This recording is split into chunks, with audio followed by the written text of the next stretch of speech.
Bismillahirrahmanirrahim. Yang pertama sekilas terkait revolusi industri 4.0, kemudian dampak revolusi industri 4.0 terhadap sektor pendidikan. Kemudian yang ketiga adalah tantangan revolusi industri 4.0 di sektor pendidikan.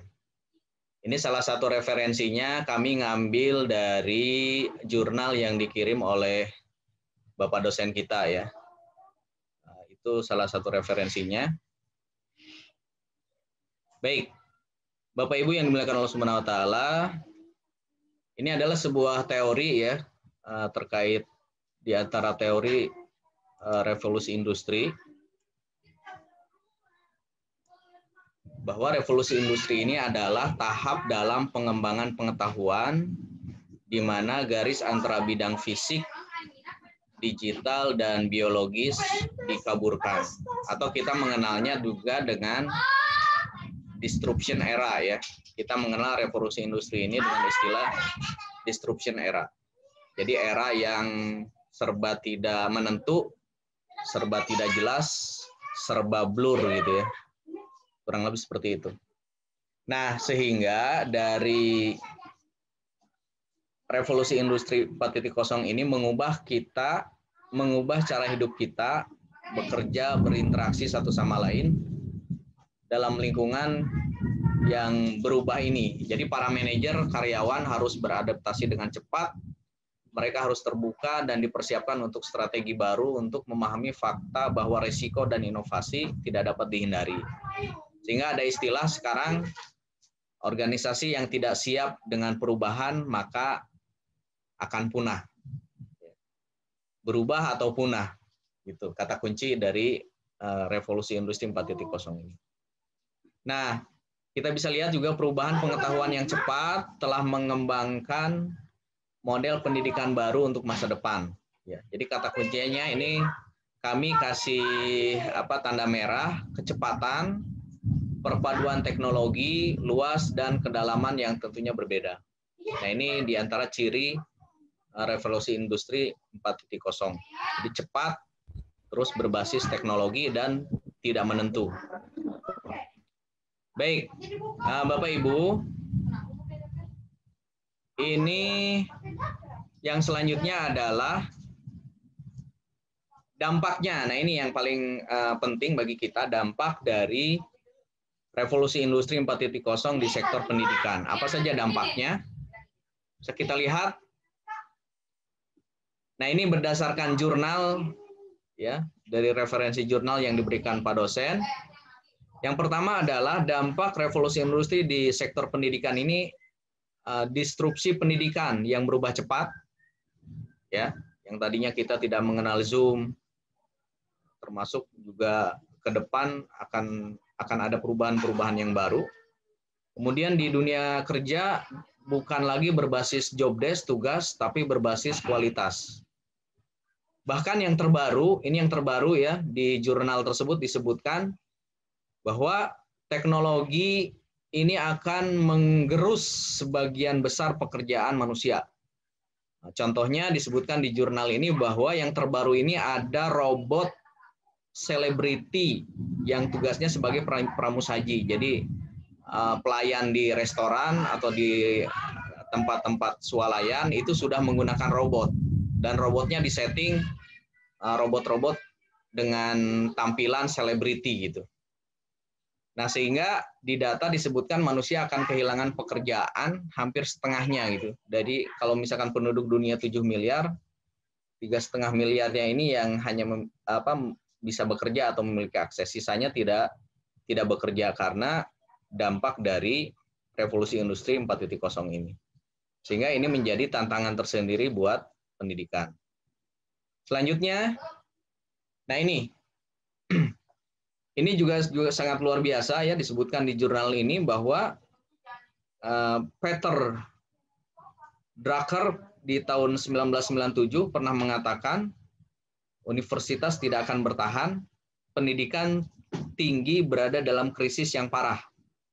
Kampus perguruan tinggi tidak akan bertahan sebagai institusi tempat tinggal, bangunan kampus saat ini benar-benar tidak cocok dan sama sekali tidak dibutuhkan. Artinya sudah era digital gitu ya.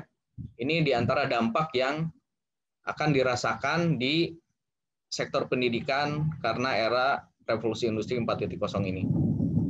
Kemudian apalagi? Nah ini satu lagi sebuah data di Prancis ya. Di Prancis ini ada Innovative Coding University di tahun 2013, kampus ini buka 24 jam setiap hari, satu pekannya.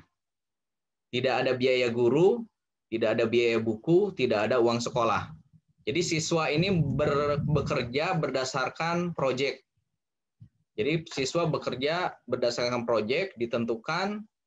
Nah, setelah proyek itu selesai, baru dia bisa naik level. Nah, ini salah satu contoh ya terkait dengan dampak revolusi industri di sektor pendidikan. Nah, ke depan akan banyak perubahan dalam cara belajar mengajar. Isi pengajaran, peran dosen dan mahasiswa, logika sistem pendidikan harus dibalik. Maksudnya sistem yang menyesuaikan dengan peserta didik daripada peserta didik ke sistem. Gitu ya. Jadi sistem ini yang harus menyesuaikan peserta didik. Nah ini teman-teman, ya Bapak Ibu yang dimuliakan Allah Subhanahu Wa Taala terkait dampak revolusi industri di sektor pendidikan. Nah yang ketiga, yang poin yang terakhir yang ingin kami sampaikan adalah tantangan. Ya, tadi sudah disampaikan definisinya, terus dampak di sektor pendidikan. Nah yang ketiga ini adalah terkait tantangan revolusi industri 4.0 di sektor pendidikan. Apa saja tantangannya? Yang pertama ini disampaikan oleh Profesor Dr. Colin. Beliau mengkhawatirkan dan mempertanyakan tentang kesiapan khususnya pendidik dan universitas atau sekolah dengan adanya era revolusi industri 4.0 ini. Digitalisasi, media pembelajaran atau cara belajar, teknologi, dan lain sebagainya. Nah ini kita juga merasakan ketika ada pandemi COVID ini, jadi pembelajaran jarak jauh, sehingga kita pun, sebagaimana disampaikan oleh Pak dosen ya di pekan kemarin, kita pun mau tidak mau belajar, apa itu Zoom, Google Meet, atau aplikasi-aplikasi yang lainnya yang sebelumnya tidak pernah kita mengenal itu, tapi sekarang HP kita, laptop, penuh dengan aplikasi-aplikasi seperti itu. Dan kita juga belajar, banyak belajar, akhirnya lihat di YouTube dan lain sebagainya. Nah, yang kedua, ini tantangan kita, ini disebutkan oleh Wahid Omar ya, menciptakan lingkungan yang memungkinkan bagi pelajar, akademisi, dan praktisi untuk mendobrak hambatan, berimajinasi, berinovasi, berkreasi, berkolaborasi, mengembangkan ekosistem yang siap di revolusi industri 4.0 ini, ya konteks kelembagaan, koneksivitas manusia, terus pertukaran siswa, staf yang memungkinkan melalui jaringan global. Jadi pertukaran pelajar lah, ya, atau pertukaran mahasiswa yang sifatnya lintas negara ya, lintas negara. Dan konsorsium lembaga pendidikan tinggi mengembangkan, nah ini yang paling penting, mengembangkan nilai-nilai spiritual, etika, dan moralitas, identitas nasional, dan rasa keterkaitan dengan masyarakat.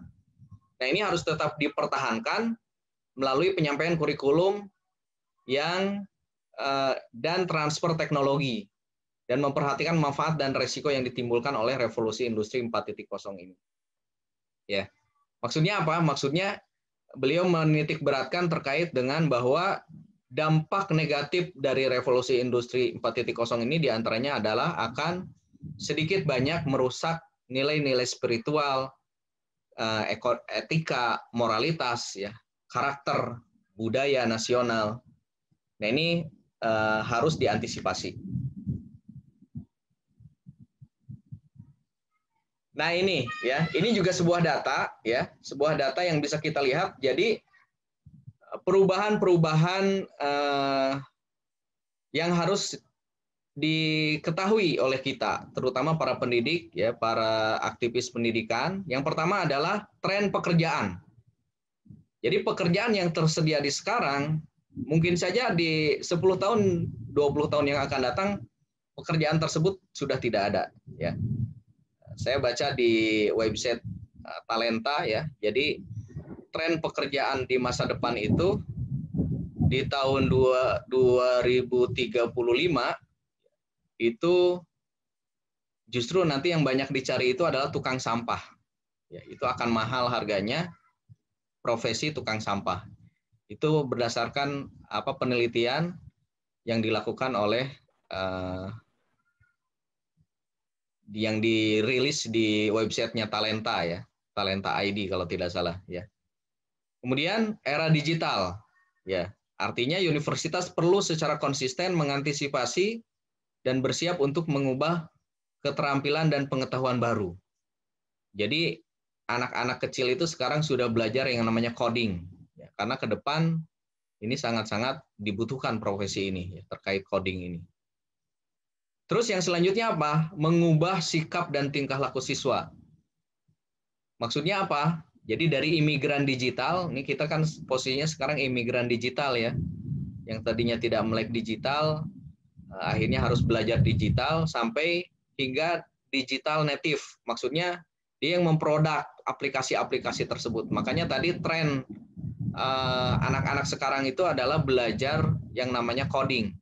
Karena ini yang dibutuhkan. Jadi aplikasi-aplikasi itu rata-rata menggunakan digital native atau aplikasi-aplikasi yang kaitannya dengan coding.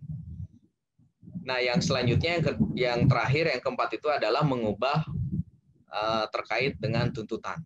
Jadi kita mungkin dihadapkan dengan masalah-masalah yang tidak terduga sebelumnya. Ya, kondisi kita hari ini misalkan dengan pembelajaran jarak jauh, sebelumnya kan tidak ada yang menyangka akan mengalami hal ini. Tetapi kita harus siap dengan perubahan-perubahan yang begitu cepat tersebut.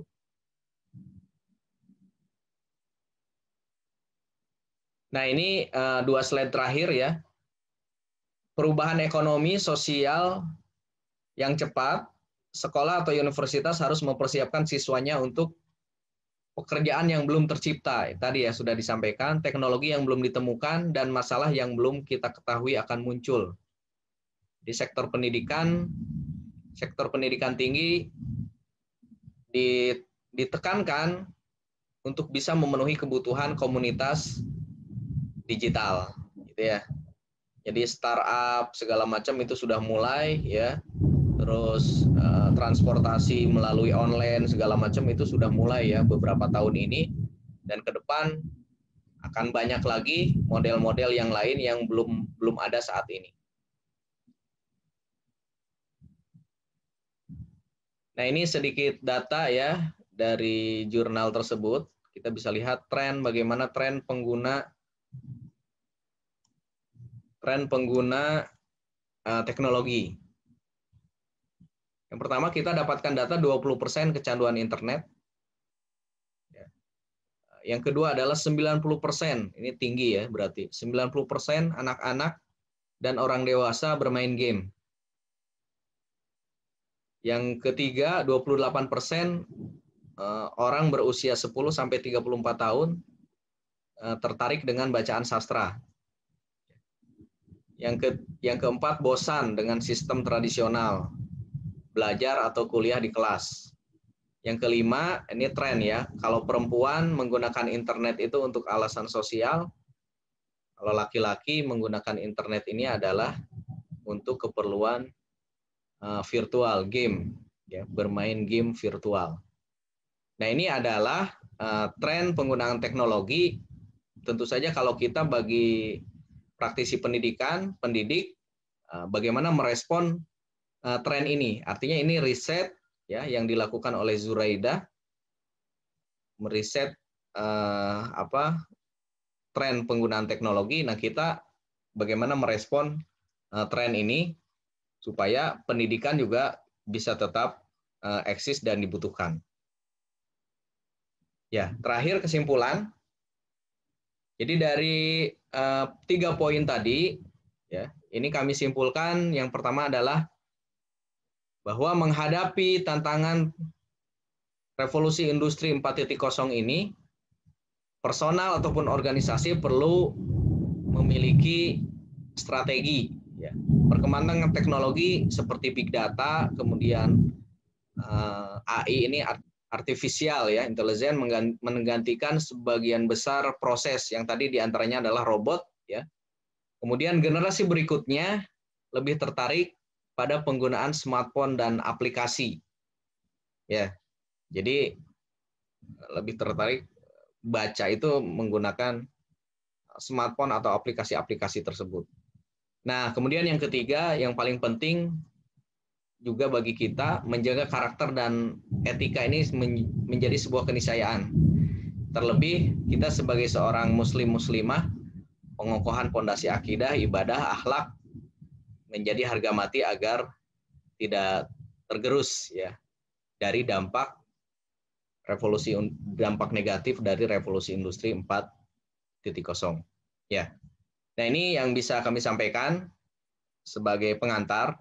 Ya, selanjutnya kami sangat berharap diskusi-diskusi atau update-update terbaru dari Bapak Ibu semuanya, termasuk juga silahkan dari kelompok 2 yang mau menambahkan terkait apa-apa yang perlu ditambahkan dari materi kita di sore hari ini. Demikian, saya kembalikan lagi kepada moderator. Assalamualaikum warahmatullahi wabarakatuh.